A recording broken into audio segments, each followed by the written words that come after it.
Mufikirka Iiraan ee la yiraahdo Cali Shariicati oo la dilay 1977 wuxuu leeyahay oraahyo cajiib ah.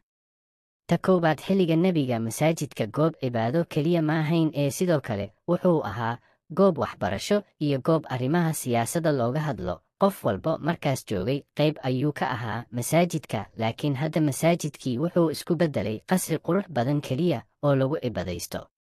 2. Waxaa adag inaad la noolaatid qof isku arka mar walba inuu asaga isla saxan yahay.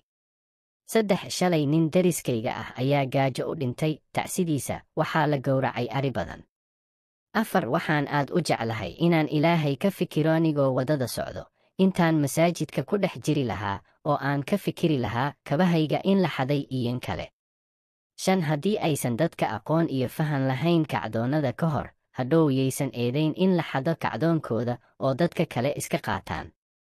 6. Dagaalada badanaa ka dhex dhaco Sunniga iyo Shiicada maaha dagaal ku salaysan caqiido dartiisa ee waa dagaal salka ku haya dano gaar ah, laakiin waxaa ku dhammaanayo labada dhinac caamadooda. 7. Qur-aanka waan in laga soo celiyaa ku akhrinta qabuuraha iyo tacsiyooyinka oo loo soo celiya dadka nool in loo akhriyo.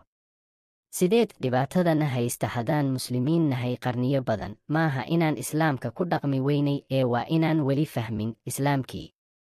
9. Markii uu gurigaaga gubanayo haddii uu qof ku yidhaahdo kaalay Ilaahay bari ama salaad tuko, waxaad ogaataa khiyaanoole inuu yahay qofkaas ee inuusan ahayn qof wanaag ku damacsan.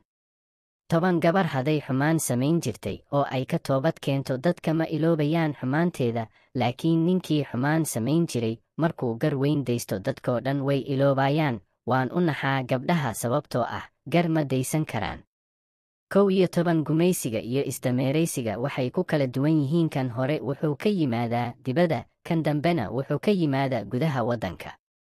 12. Dadka runta inay kugu nacaan ayaa ka wanaagsan beenta inay kugu jeclaadaan.